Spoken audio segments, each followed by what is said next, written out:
안녕하세요. 태시입니다. 8월 7일 태시의 브리핑 시작하겠습니다. 리플이 국립은행 허가를 신청했다고 하네요. 리플은 엄청 핫하죠. 그런데 이를 반대하는 소식이 있다고 합니다. 그래서 사실관계를 팩트를 한번 보겠습니다.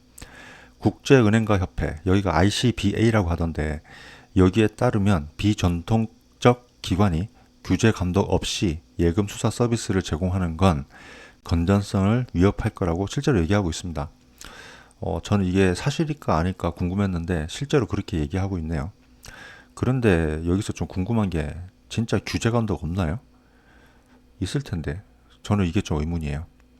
다른 뉴스도 있는데 사실관계를 확인해서 공식적 여기 비영리 기관 ORG라고 돼 있죠 사이트가. 그래서 여기서 확인해 본 거예요. 하지만 이런 생각도 해봐요. 은행은 건전한가? 반대로 그걸 물어보는 거예요. 콧잔등이 어둡다 그러죠. 과거 역사적 위기에서 은행이 실현했던 사실이 어떠했나? 어떤 것 같나요? 저는 이게 궁금한 거예요. 이번에는 새로운 사실이에요. 중앙은행, 한국은행이죠. 구조개혁을 이야기하고 있습니다. 이게 어제 8월 6일자예요. 저출생, 고령화, 수도권 집중, 고용, 지역 불균형, 부동산 편중 이런 얘기 모르는 사람 있나요? 다 알죠. 그런데 한국은행에서 공식적으로 이 구조개혁을 가지고 왔네요. 지금까지 우리는 사회적 문제를 알고 있어요. 모르는 사람 아무도 없죠. 어떻게 그것을 해결하는지는 좀 모호했어요. 정책도 많고 컨텐츠, 뉴스, 기사 엄청 많아요. 그런데 저는 더 궁금한 거 이거였어요. 정부는 진짜 알고 있나? 저는 이게 참 궁금했거든요. 왜냐하면 이게 엄청나게 경제적 충격이 올 거잖아요. 더 중요한 거는 내 손실이 올 거잖아요. 그런데 정부기관도 끊임없이 고민을 하고 있었네요. 그래서 우리가 몰랐지만 수많은 보고서에서 꾸준하게 이런 것들을 얘기했나 봅니다. 참 이게 궁금했습니다. 인구 구조, 시간의 변수를 감안해보면 우리 생활의 미래 숙제는 저성장이죠.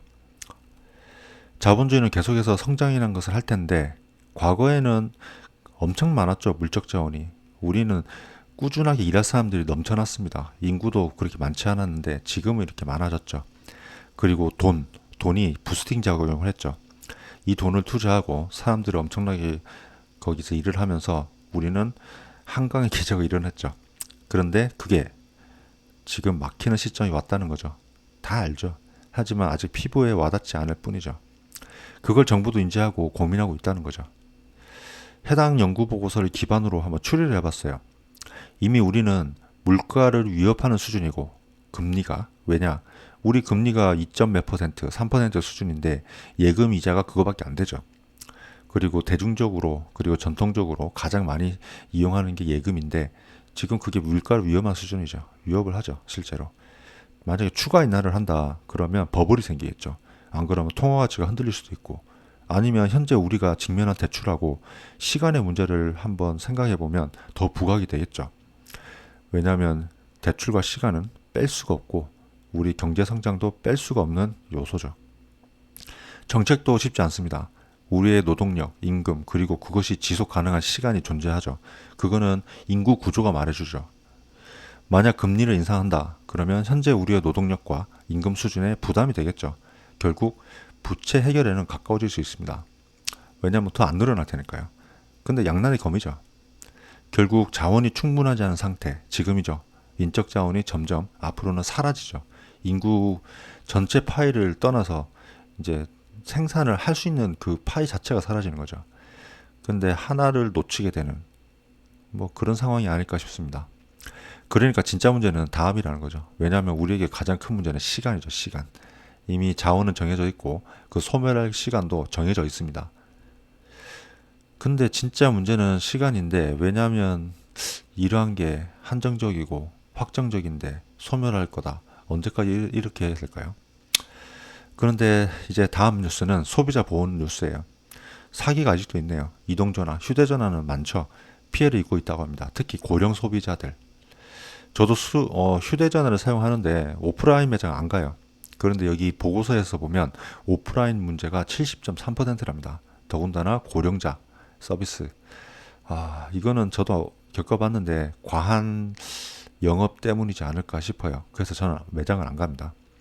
보도자료의 내용이 거의 계약 문제인 것을 감안해보면 오프라인 대면 계약 시 문제점과 잘 몰라서 그런 것 같아요.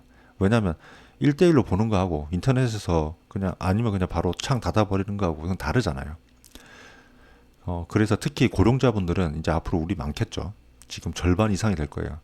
우리 가족이나 인터넷 구매를 추천합니다. 아니면 주위에 인터넷 구매하는 사람하고 같이 한번 해보는 건 어떨까 싶어요. 인터넷에 많거든요. 오늘의 하이라이트예요. 작전 세력들에 대해서 세무조사가 시작됐습니다. 국세청에 칼을 빼들었어요. 좀 지났네요. 7월 29일인데 며칠 안 됐습니다. 국세청 자료를 보면 주가 조작, 먹튀, 사유와 패턴이 딱 보여요. 지금 조사 대상이 딱 세 가지로 나와 있죠. 무늬만 신사업, 이게 사례인데 좀 특이한 게 허위 공시 때린 다음에 시세 조종자가 무려 9개나 된다고 합니다.